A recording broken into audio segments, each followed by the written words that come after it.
जी हां, पुलवामा से लेकर पुंछ तक आखिर हमारे जवानों की शहादत पर सियासत क्यों हो रही है? शौर्य पर सियासत क्यों? ये है बड़ा सवाल। आज इसी पर हम करेंगे बड़ी बहस। आपके साथ मैं हूं समीर अब्बास, मेरे साथ सुरभि शर्मा भी मौजूद हैं। जम्मू कश्मीर के पुंछ में वायुसेना के काफिले पर हुए आतंकी हमले को लेकर देश में सियासत शुरू हो गई है। शुरुआत पंजाब के पूर्व मुख्यमंत्री और जालंधर से कांग्रेस उम्मीदवार चरणजीत सिंह चन्नी ने कर दी है। चन्नी ने आतंकी हमले को स्टंट बता दिया है। तो जम्मू कश्मीर के पूर्व सीएम फारूक अब्दुल्ला ने पूछा है कि 370 हटने के बाद आतंकी हमले क्यों हो रहे हैं। उन्होंने गृह मंत्री से जवाब मांगा है।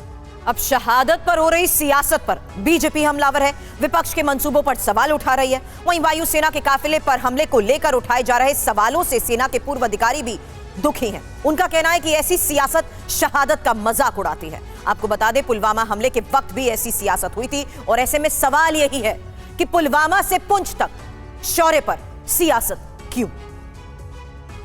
जी आज इसी बड़े सवाल पर हम करेंगे चर्चा। सबसे पहले बड़ी खबर, पुंछ आतंकी हमले पर चरणजीत सिंह चन्नी का विवादित बयान। चन्नी ने पुंछ आतंकी हमले को स्टंट करार दिया है। स्टंटबाजी हो रही है, हमले नहीं हो रहे हैं। बीजेपी को जिताने का एक स्टंट होता है। चुनाव के वक्त लाशों पर खेलना बीजेपी को आता है, ये कहा है पंजाब के पूर्व मुख्यमंत्री और कांग्रेस पार्टी के नेता चरणजीत सिंह चन्नी ने। सुनिए। ऐसा है कि ये स्टंटबाजी हो रही है, हमले नहीं हो रहे। पिछली बार भी जब इलेक्शन आते हैं तो ऐसे स्टंट खेले जाते हैं और बीजेपी को जिताने का संविधान तैयार किया जाता है। ये तैयार किए हुए सारे पहले से तैयार करके हमले करवाए जाते हैं। ये बीजेपी को जिताने का एक स्टंट होता है, इसमें सच्चाई नहीं होती।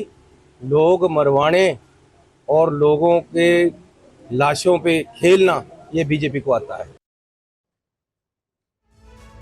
फारूक अब्दुल्ला ने भी पुंछ हमले पर पूछा है कि 370 हटने के बाद आतंकी हमला कैसे हो गया। उधर बीजेपी की तरफ से भी जवाब दिया गया, सुनिए।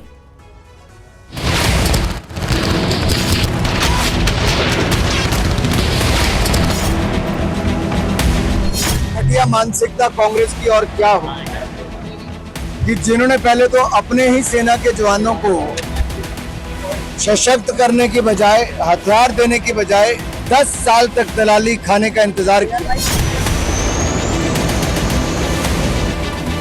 बार बार ये कहते थे कि जिम्मेवार 370 है जो यहाँ आतंकवाद है। आज 370 नहीं है, आतंकवाद है या नहीं है, इसका जवाब आप होम मिनिस्टर से पूछिए।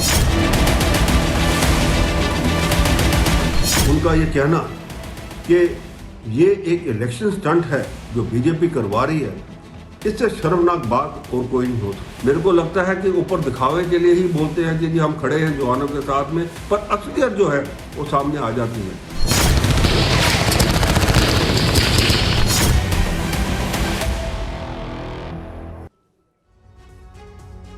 तो देखिए आपने किस तरह से बयानबाजी हो रही है शहादत पर भी। ये है बड़ा सवाल कि आखिर क्यों पुंछ में आतंकी हमले पर हो रही सियासत पर देश आज कुछ सवाल पूछना चाहता है।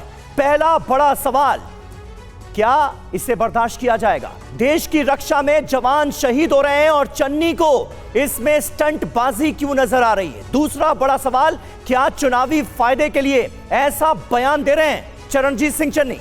सवाल और भी है समीर, क्योंकि शहादत पर सवाल उठाना क्या आतंक और पाक का बचाव नहीं है? पाकिस्तानी भाषा बोलने वाले चन्नी पर कांग्रेस का क्या जवाब? और महत्वपूर्ण ये कि पहले सर्जिकल स्ट्राइक, एयर स्ट्राइक, अब पुंछ पर सवाल क्यों?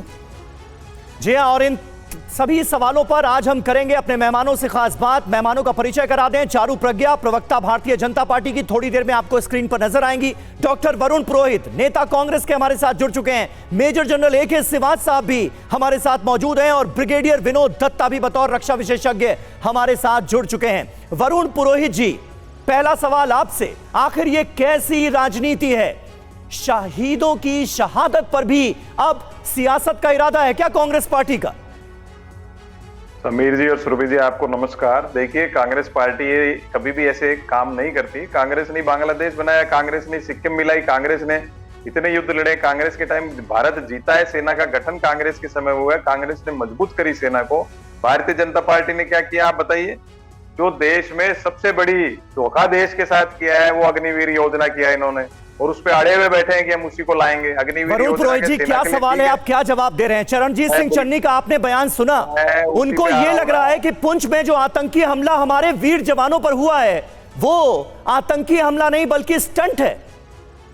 देखिए, सब पूरे देश में एक फिनोमेना क्रिएट हो चुका है, एक मानसिकता क्रिएट हो गई कि भारतीय जनता पार्टी चुनाव नहीं जीत रही, जीतेगी तो कोई ना कोई बेईमानी से जीतेगी। मैं आम आदमी की बात करता हूँ। चन्नी ने कोई बयान दिया वो गलत है, बीजेपी के नेता बयान देते हैं वो भी गलत है। ऑथराइज आना चाहिए चुनाव आयोग को, इन चीजों को संज्ञान में लेना चाहिए। चुनाव आयोग कहाँ है? दूसरी बात, जब गृह मंत्री और रक्षा मंत्री इस प्रकार के बयान बार बार बीजेपी के नेता चुनाव में देंगे तो दूसरे पार्टियां भी देंगी। अब सबसे बड़ी बात है, फेलियर नहीं है क्या? आपको पता है चुनाव में आतंकी हमले हो सकते हैं, तो क्या केंद्र सरकार का फेलियर नहीं है? इनपुट नहीं होता इनके पास में? तो फेलियर या तो फेलियर मान लो आप बीजेपी का, कांग्रेस की राजनीति मान लो। जिस तरीके से ये बयान दिया गया है ना, उसी की मानसिकता को देखते हुए भी सवाल उठा दिया गया है कि हर बार शहादत को लेकर इस तरीके की राजनीति और सियासत क्यों होती है। मेजर जनरल रिटायर्ड के शिवाज सर रक्षा विशेषज्ञ के तौर पर इस वक्त हमें ज्वाइन कर चुके हैं। शिवाज सर, इस बयान को आप किस तरीके से देखते हैं? क्योंकि यहां पर आपने सुन लिया किस तरीके से कांग्रेस के प्रवक्ता भी सवाल उठाने लग गए हैं, लेकिन जिस तरीके से बयान दिया गया है सवाल उस पर है कि आखिर शहादत को लेकर ही सवाल क्यों उठाने लग दिए, स्टंट क्यों कह दिया जाता है इसे?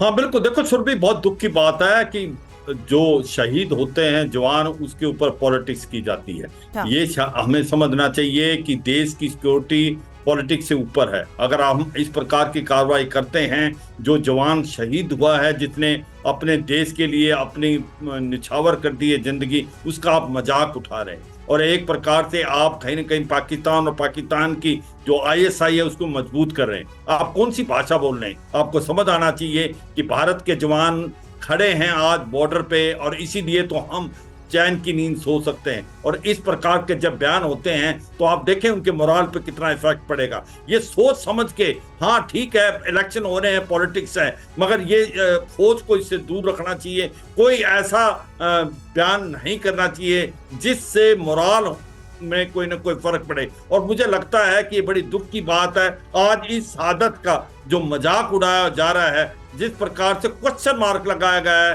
कि ये एक स्टंट है, ये बड़ा दुख है की बात है। और मुझे लगता है ये समझना चाहिए हर एक पॉलिटिकल पार्टी को। ये आपको एक चीज को देख के चलें, पाकिस्तान इसकी वेट करता है और पाकिस्तान इसका इस्तेमाल करता है, इंटरनेशनल फोरम में इन जैसी स्टेटमेंट को उछालता है कि देखो भारत में ही कह रहे हैं लोग, ये जो अभी अटैक हुआ है सुरनकोट में, ये भारत की फौज ने खुद ही कराया है, यह भारत ने खुद ही कराया है पॉलिटिक्स के लिए। ये एक बड़ा दुख भरी बात है। हमें समझना चाहिए कि हम आज जो एक लड़ाई लड़ रहे हैं टेररिज्म के अगेंस्ट, जो कि ISI और पाकिस्तान जम के कर रहा है, बिल्कुल सही बात है, बिल्कुल सही बात है जिसका आपने जिक्र किया शिवाज साहब। डॉक्टर वरुण पुरोहित, यही सबसे बड़ा सवाल है, क्या ऐसे बयानात देकर हमारे नेता इतने गंभीर आतंकी हमलों की गंभीरता को कम करने की कोशिश नहीं कर रहे हैं? इतने नॉन सीरियस बयान सिर्फ चुनाव जीतने के लिए, वोट की खातिर।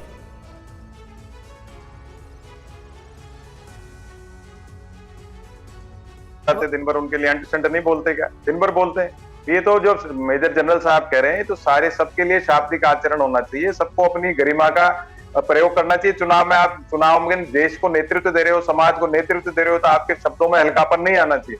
लेकिन क्या आप जब बात करो कांग्रेस की, जब बीजेपी के नेता ऐसी बातें नहीं कर रहे हो, मैंने वही तो कहा सबसे बड़ा ये तो बयान तो है गलत। मैं सबके लिए कह रहा हूँ, मतलब आप ये कह रहे हैं इसने ये कह दिया तो उसके लिए भी ये लिबर्टी है कि वो भी किसी आधार पर कुछ भी बयान दे दे। लेकिन जिस तरीके से चन्नी ने जिन शब्दों का इस्तेमाल किया है, क्या पार्टी उन्हें माफी मांगने के लिए कह रही है? पार्टी उन्हें कह रही है कि अपना स्टैंड, अपना ये स्टेटमेंट विड्रॉ करें?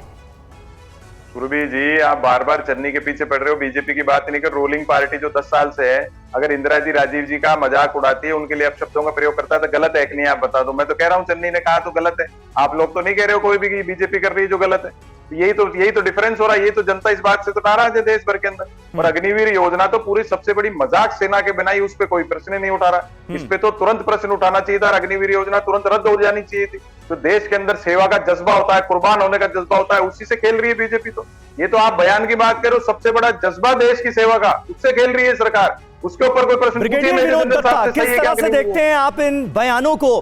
क्योंकि 2019 के चुनावी साल में भी हमने देखा कि किस तरह से पुलवामा में एक बड़ा आतंकी हमला होता है और उस पर देश में सियासत होती है। 2024 का ये चुनावी साल, अब पुंछ में आतंकी हमले पर सियासत हो रही है। देखिए, ये कोई बहुत जिम्मेदार स्टेटमेंट नहीं है और किसी भी शासन पे या हुकूमत पे इस तरह के इल्जाम लगाना, या तो उनके पास कोई ठोस या पुख्ता सबूत होने चाहिए। जिस तरह की सूरत हाल वादिये कश्मीर में है, क्योंकि भारत की सशस्त्र सेनाएं या सिक्योरिटी फोर्सेस काफी जो आतंकवाद है उसको कम करने में कामयाब हुई हैं, लेकिन इस तरह की स्पोरेडिक वारदातें अमूमन हो जाया करती हैं और इसमें ये नहीं कहा जा सकता कि हमारा सिक्योरिटी ग्रिड कुछ कब हुआ है, क्योंकि पड़ोसी देश जो हैं या जो एडवर्सरीज हैं वो ये नहीं चाहते कि हमारे यहाँ जो इलेक्शन है या इंतखाबात हैं वो पुरअमन तरीके से हो। तो वो क्योंकि डायरेक्ट कन्फ्रंटेशन में आ नहीं सकते, तो वो इस तरह की छिटपुट वारदातें करना शुरू कर देते हैं। और क्योंकि इनिशिएटिव दहशतगर्दों के पास रहता है और भारतीय सशस्त्र सेनाएं जो हैं, आप देखिए जो सिक्योरिटी फोर्सेज हैं उन्होंने ऑलरेडी उनको कॉर्डन कर लिया गया है। एग्जैक्टली। और आप देखेंगे कि करीब 12 से 14 घंटे में आपको ये खबर मिलेगी कि उन सारे आतंकवादियों को ढेर कर लिया गया है। बिल्कुल। तो इस तरह के बयान देना ये सियासत की जो फ्रस्ट्रेशन है उसको दिखाता है। बड़ी बात आपने कही है, सियासत की फ्रस्ट्रेशन दिखाते हैं इस तरीके के बयान। लेकिन एक और बयान का दत्ता सर रोकना चाहूंगी आपको, क्योंकि एक और बड़ी खबर का रुख करना है, जहां कसाब पर विजय वडेट्टीवार के बयान पर बवाल मचा हुआ है और बीजेपी का वडेट्टीवार के खिलाफ प्रदर्शन, जहां बता दें चुनाव आयोग से शिकायत तो की गई है और इस बीच खुद वडेट्टीवार की तरफ से कहा गया है करकरे को कसाब ने नहीं मारा। और कसाब के मुद्दे पर महाराष्ट्र में जबरदस्त सियासी बवाल मचा है। 26/11 पर चुनावी माहौल में अचानक विवादित बयान देकर यह हंगामा खुद कांग्रेस के नेता विजय वडेट्टीवार ने भड़काया, जिस पर बीजेपी अब चौतरफा घेराबंदी कर रही।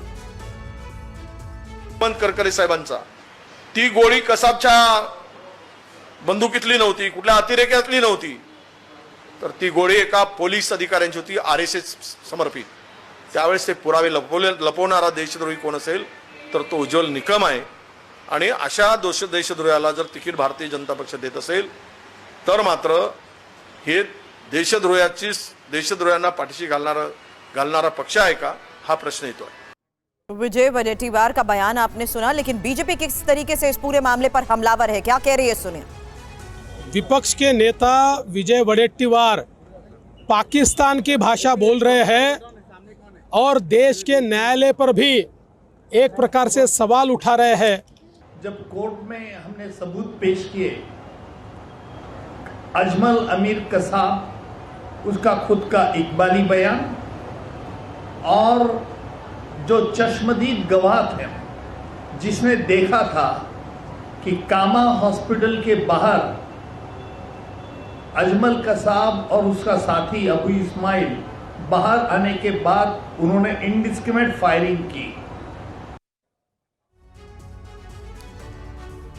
तो आपने देखा किस तरह से 26/11 का जो मुंबई आतंकी हमला था, अब उससे जुड़े बयानात के जरिए भी सियासत करने की कोशिश की जा रही है। अपने बयान पर विजय वडेट्टीवार ने हालांकि सफाई दी है, उन्होंने किताब के रेफरेंस से ये बयान दिया था, ये उन्होंने अपनी सफाई में कहा।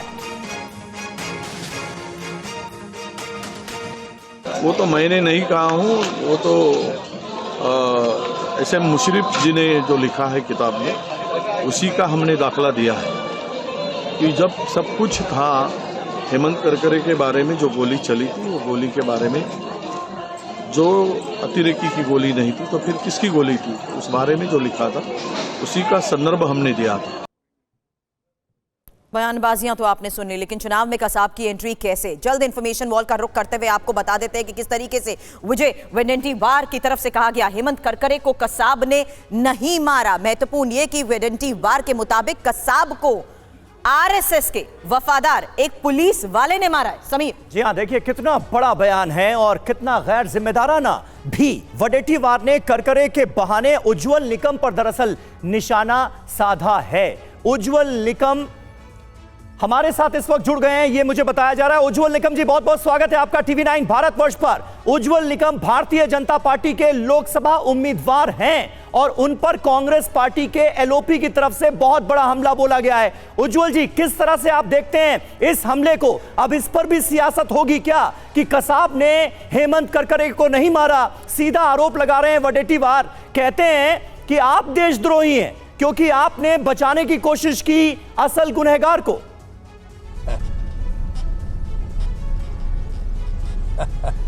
मुझे तो हंसी आ रही है, कांग्रेस के एक विपक्ष का नेता जी इस प्रकार के बयानबाजी करता है जिस बयानबाजी को कोई आधार नहीं है। पहले दिन तो उन्होंने कहा कि उज्जवल निकम देशद्रोही है, करकरे जी की जिसकी शहादत हुई उसको कसाब और अबू इस्माइल ने नहीं मारा, लेकिन एक आरएसएस के आदमी ने मारा।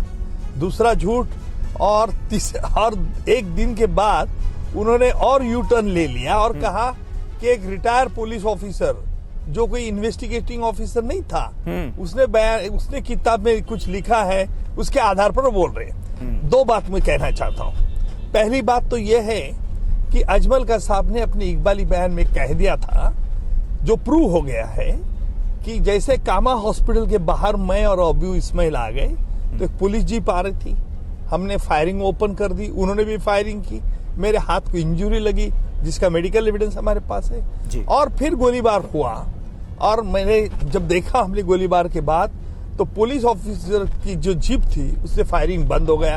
हम गए अंदर जीप के अंदर, वहां 3 बड़े पुलिस ऑफिसर की डेड बॉडी थी, हमने वो डेड बॉडी उठा के पीछे डाल दी। ये उसने ये पूरा वाकया बताया जी। अभी इसे चश्मदीद गवाह जो हमारे पास था उसने कोर्ट में बयान दिया, कसाब ने अपने इकबाली बयान में ये पूरी बात दोहरा दी।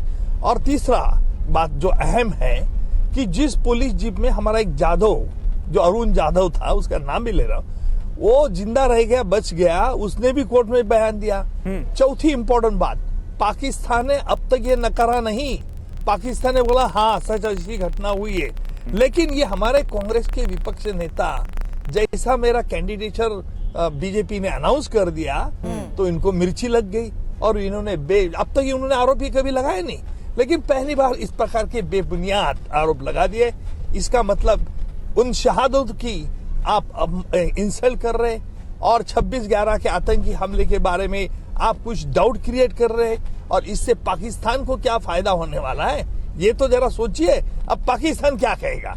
मुझे तो डर इस बात का है, ये पूरा नैरेटिव जो ये विपक्ष के नेता बोल रहे कहीं पाकिस्तान की स्टोरी तो नहीं बता रहे। तो मुझे डर इस बात का है कि देखिए, आप राजनीति करो, सियासी बात करो, पर इस प्रकार झूठे आरोप जो 2008 की घटना है और 2024 को मेरी जैसी कैंडिडेचर डिक्लेयर हुआ और उसी वक्त आप कर रहे हैं, शर्मनाक बात कह रहे हैं। मैं पूरी तरह से धिक्कार करता हूं। बिल्कुल, और ये बात इसलिए भी सर, हमारे साथ डिफेंस एक्सपर्ट भी हैं जो साफ तौर पर ये कह रहे हैं कि आपके इसी तरीके के बयानबाजी कहीं ना कहीं पाकिस्तान को बैठे बिठाए एनकैश करने का मौका देती है, बोलने का मौका देती है। और खुद अगर आपका ये सियासी सफर अब शुरू हो रहा है तो आप ही को देशद्रोही तक यहां पर कह दिया गया है। और इंपॉर्टेंट ये भी कि किस तरीके से देश की सुरक्षा, सिक्योरिटी को दरकिनार करते हुए ऐसी सियासत और उसे स्टंटबाजी तक करार दे रहे हैं।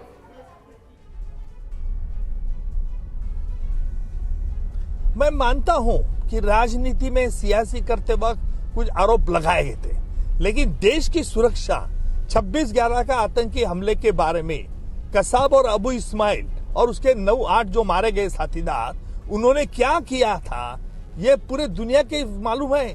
और फिर भी आप अभी ये डाउट क्रिएट कर रहे हैं। पाकिस्तान जरूर इसका फायदा लेगा। मुझे डर इस बात का है कि पहले ही कुछ दिनों पहले पाकिस्तान के एक मिनिस्टर ने एक कांग्रेस की नेता जितना चाहिए ये बेस्ट विशेष उसको कहा था। भाई, हमारा इंटरनल पॉलिटिक्स में आप बेस्ट विशेष कहते हो, इसका मतलब साफ साफ है कि आप राजनीति यानी देश हित उसमें आप कोई उसे ध्यान नहीं दे रहे, बस आरोप लगाते जाओ और इस तरह से आरोप लगाने से और हमारे 26/11 में जितने भी लोग मर गए, बिल्कुल 166 एंड मोर देन 350 इंजर्ड, उनका भी आप तोहिम कर रहे हैं। बिल्कुल सही बात है। और मरणोपरांत अशोक चक्र से सम्मानित किया गया एटीएस चीफ हेमंत करकरे को, जिन्होंने अपनी शहादत दी। और यहां पर कांग्रेस के एक बड़े नेता अजमल कसाब को एक तरह से क्लीन चिट देते हुए नजर आ रहे हैं कि नहीं, हेमंत करकरे को कसाब ने नहीं मारा, बल्कि आरएसएस की विचारधारा रखने वाला एक पुलिस वाला था, उसने उसकी हत्या की। इसके पीछे क्या वजह हो सकती है? देखिए, लोगों को मिसरिप्रेजेंट करना और एक गोबेल्स प्रोपोगंडा करना, जिसके लेकिन पूरी जनता, हमारी भारतीय जनता इतनी दूध खुली नहीं है। वो तो इसका जवाब, ईंट का जवाब 20 मई को हमारे चुनाव में जरूर देंगे। अगर आप पाकिस्तान का कोई एजेंडा लेके आए हैं, ऐसा अगर किसी ने कहा, तो उसका जवाब क्या है आपके पास? और 2008 का 26/11 की बंबई पर हमला हुआ, फिर अगर आपको लगता है कि करकरे का मर्डर हमें आरएसएस के कोई आदमी ने किया है, तो कोर्ट में आपने बात ये क्यों नहीं कही? क्यों नहीं कोर्ट में सबूत दिए? आज तक चुपचाप बैठे। एक कोई रिटायर्ड पुलिस ऑफिसर कुछ बात कहता है जो ये केस में कहीं नहीं था, उसके आधार पर आप आरोप कर रहे हैं। मुझे लगता है कि आज हमारी पॉलिटिक्स की लेवल इतनी गिर जाएगी, ये मैं सोच भी नहीं सकता था। मैं पहले कभी राजनीति में नहीं आया था, मैं तो हमेशा गुनहगार के खिलाफ लड़ता हूँ, और कहीं किसी ने भी आज तक इस तरह से झूठा संगीन आरोप हम पे लगाया नहीं, लेकिन ये महाशय ने लगा दिया। ठीक है, तुम सियासी कर रहे तो अभी तुमको जनता इसका 20 मई को जरूर जवाब देगी। उज्जवल निकम साहब बने रहे हमारे साथ। कांग्रेस नेता इस वक्त डॉक्टर वरुण पुरोहित भी हमारे साथ है। वरुण साहब, सुन लिया आपने उज्जवल निकम को। इन तमाम बयानों के आधार पर एक बात उन्होंने महत्वपूर्ण कह दी कि क्या कांग्रेस वाकई अब पाकिस्तान की भाषा बोल रही है? इनसे पूछो पाकिस्तान के 2 टुकड़े किसने किए, नहीं बोलेंगे। मैं बता रहा हूं ना, ये सिर्फ इंदिरा गांधी, राजीव गांधी, नेहरू जी पे तो कुछ भी बयान दे सकते हो, और आप पे बयान होते आपको पीड़ा हो गई।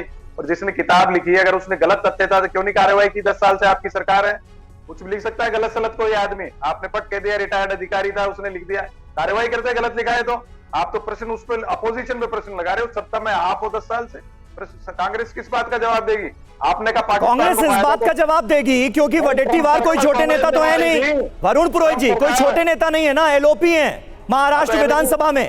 अगर वो ये कह रहे हैं कि कसाब ने नहीं मारा हेमंत करकरे को, तो उनके पास कोई आधार होगा ना। कसाब को क्लीन चिट देने की इतनी बेताबी क्यों है? मैं वही तो कह रहा हूँ, अगर एलओपी आप कह रहे हो बड़ा नेता ने किया है, उनके पास सबूत होगा तो इनको मांगना चाहिए ना। इनकी सरकार है तो नहीं मांग रहे, यही तो मैं कह रहा हूँ। और बात कर रहे हो सरकार, तो ट्रंप सरकार बनाने कौन जा रहा था? हम जा रहे थे क्या? क्यों मांगे ट्रंप सरकार? हमको तो चाहिए। अभी कभी देखा कभी आपने किसी भारत के प्रधानमंत्री को? सुनिए निकम साहब क्या कह रहे हैं, जरा सुनिए। निकम साहब जवाब दे रहे हैं आपको। जी जी जी जी जी बोलिए निकम साहब। देखिए, हमारे कांग्रेस के भाई पूरी तरह से हिल गए हैं। मैं तो यह कहता हूं कि हमारे देश का कानून जो है बहुत सर्वश्रेष्ठ है।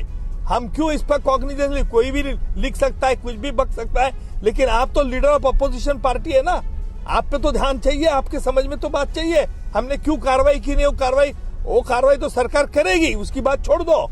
लेकिन जहां तक है, आप जो ये बुद्धि भेद कर रहे हैं ना लोगों में, ये बहुत गलत है। ये देश के लिए बहुत डेंजरस है। इसका आपके एलओपी ने ध्यान नहीं रखा। पहले एलओपी बोला देश जरूरी है, फिर बोले जेल में डालो, फिर बाद में बोलता मैंने किताब में पढ़ा। इस प्रकार की बातें करते आप। इसी खतरे को आगाह करते हुए आपको बता दूं निकम साहब, इस वक्त रक्षा विशेषज्ञ एके शिवाज भी हमारे साथ है, मेजर जनरल रिटायर्ड एके शिवाज सर। इस पर आप कुछ ऐड ऑन करना चाहेंगे, क्योंकि आपने शुरू में ही ये बात कह दी थी कि इस तरीके के बयान भी बहुत बड़ा खतरा है। हाँ बिल्कुल, देखो सच्चाई बात है सुरभि, जिस प्रकार के जब आप कमेंट पास करते हो तो फायदा किसको हो रहा है? पाकिस्तान को। हमने 26/11 के डोजियर भेजे, हमने बोला कि लश्कर तोबा इन्वॉल्व था, 10 आतंकवादी आते हैं पाकिस्तान से हमला करते हैं, जो अजमल कसाब को जिंदा पकड़ लिया जाता है, ट्रायल होता है, मगर आज तक कोई भी एक्शन पाकिस्तान ने नहीं लिया है। वो लोग जो इन्वॉल्व थे इस आतंकवादी हमले में वो पाकिस्तान में बैठे हुए थे। और अब अगर इस प्रकार की स्टेटमेंट अगर हम पास करते हैं तो फिर किस प्रकार का एक्शन लेंगे, वो क्या बताएंगे पूरे वर्ल्ड को। तो सच्चाई है कि पॉलिटिक्स को सिक्योरिटी से दूर रखना चाहिए। जब नेशनल इंटरेस्ट की बात है तो हमें सबको एक बात बोलना चाहिए। ये समझ नहीं आ रहा कि ऐसा लूज स्टेटमेंट पास करने से आप किसको फायदा कर रहे हैं, आप देश का बहुत बड़ा नुकसान कर रहे हैं। जहां भी सिक्योरिटी की बात आती है भारत से एक ही आवाज आनी चाहिए और इसी का पाकिस्तान इस्तेमाल करता रहा है। बिल्कुल ऐसे बयानात का पाकिस्तान फायदा उठा सकता है, ये आप बड़ी बात कह रहे हैं सिवाज साहब। ब्रिगेडियर विनोद दत्ता, किस तरह से आप देखते हैं एक आतंकवादी जिसने इतने सारे मासूम बेगुनाह लोगों की जान ली, उसका भी इस मुल्क में फ्री एंड फेयर ट्रायल होता है, इसकी मिसाल देती है दुनिया। और आज कसाब ने क्या किया क्या नहीं किया, इस पर बयानबाजियां हो रही हैं, राजनीतिक बयानबाजियां। हाँ बिल्कुल समीर, आपने ठीक कहा, क्योंकि हमारे यहाँ हर शख्स को ये आज़ादी दी गई है कि वो अपने आप को डिफेंड करे या इनोसेंट प्रूव करे, क्योंकि ये पूरे विश्व ने देखा है कि किस तरह से ये कत्लेआम हुआ। और अब इस तरह के सियासी स्टेटमेंट देना, ये पहली बात तो उन शहीदों के लिए बड़ी मतलब उनको एहतराम न देने वाली बात है, क्योंकि जिन्होंने अपनी शहादत से वहाँ के लोगों को बचाया, अपने जो बाशिंदे थे उनको बचाया, तो हमें बजाय उनको उनकी हौसला अफजाई या उनको रेस्पेक्ट देने के बजाय हम उनकी मजम्मत कर रहे हैं। दूसरा, इस तरह के जो वारदात जो स्टेटमेंट, क्योंकि अगर हमारे पास कोई ठोस सबूत नहीं है तो हमें कोई हक नहीं पहुंचता कि हम इस तरह के स्टेटमेंट दें। भारतीय जो सिक्योरिटी फोर्सेस है, देखिए वी आर एपॉलिटिकल, हम जो सशस्त्र सेनाएं हैं, क्योंकि वो न किसी पार्टी विशेष से अपना संबंध रखती हैं, क्योंकि हमारे लिए नेशन फर्स्ट है, हमारे लिए जो दुश्मन है उसको उसका खात्मा करना पहली बात है, जिससे भारत की सुरक्षा की जा सके। तो इस तरह के जो स्टेटमेंट है, मुझे नहीं लगता कि ये कोई बड़े जिम्मेदार राना स्टेटमेंट दिए गए हैं, और थोड़ा सा विवेक का इस्तेमाल करना चाहिए था, क्योंकि अगर इस तरह की कोई आपत्ति थी या उनके पास इस तरह के कोई पुख्ता सबूत थे, तो भारत के अंदर इस तरह की मैकेनिज्म अवेलेबल है जहां आप अपना रिड्रेसल रिकॉर्ड कर सकते हैं, रजिस्टर कर सकते हैं। तो बजाय इसके कि चुनावों के आसपास इस तरह के कोई स्टेटमेंट दिए जाएं, तो मुझे नहीं लगता, क्योंकि देखिए भारत में पुरअमन तरीके से चुनाव चल रहे हैं, तो हमारा पड़ोसी देश नहीं चाहता। आप देखिए किस तरह की वहां सियासती सूरत हाल है, किस तरह से वहां माली हालत है, किस तरह से वहां कंफ्यूजन फैला हुआ है, तो वो ये नहीं चाहते कि साहब हमारे यहाँ भी इस तरह से शांति बहाल हो, और भारत जिस तरह से एक सुपर पावर की तरफ धीरे धीरे बढ़ रहा है। बिल्कुल सही बात है उज्जवल निकम साहब, लेकिन क्या जब आप इतने बड़े आप वकील रहे, इतने सारे बड़े बड़े मामलों में आपने सरकार का पक्ष रखा अदालत में और फ्री एंड फेयर ट्रायल्स हुए, लेकिन जब आप राजनीति में आ रहे थे तो आपको अंदाजा था कि इस तरह के आरोप भी लगेंगे? नहीं, बिल्कुल अंदाज नहीं था। देखिए, ये आरोप जब उन्होंने लगाया तो मुझे दुख इस बात का हुआ कि उस दिन रात को मैंने खाना खाया नहीं। मेरी मिसेस ने कहा, क्यों आप इतने करते, राजनीति में ऐसे आरोप होते हैं। तो मैंने मिसेस को कहा कि इस तरह से झूठे आरोप और राष्ट्र की सुरक्षा को खिलवाड़ कर और अब तक आपने क्यों नहीं बोला, क्या सबूत है आपके पास? और कोई एक रिटायर्ड पुलिस ऑफिसर जो इन्वेस्टिगेशन से कोसों तक दूर है, वो कुछ भी बकेगा, कुछ भी लिखेगा, तो क्या हमने ऐसे इस तरह से आरोप करना? और एक लीडर ऑफ अपोजिशन गैर जिम्मेदार से आरोप करता है और व्यक्तिगत रूप को मुझे देशद्रोही करता है, शर्म आनी चाहिए। शुक्रिया निकम साहब, हमें वक्त देने के लिए। वक्त फिलहाल इतना ही था, और यहाँ समीर इंपॉर्टेंट यही था कि किस तरीके से अभी फिलहाल राजनीतिक चुनाव के दौरान जो बयानबाजी है उसी के तहत सेना के शौर्य और शहादत को लेकर भी इस तरीके के गैर जिम्मेदाराना बयान दिए जा रहे हैं। लेकिन देखना यह है कि कांग्रेस पार्टी खुद चरणजीत सिंह चन्नी के इस बयान के बाद अब किस तरीके से आगे अपनी बात रखती है।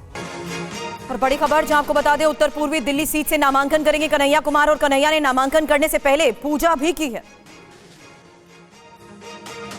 नामांकन से पहले कन्हैया ने पूजा अर्चना की है, और आपको बता दें अब उत्तर पूर्वी दिल्ली सीट से नामांकन करेंगे कन्हैया कुमार।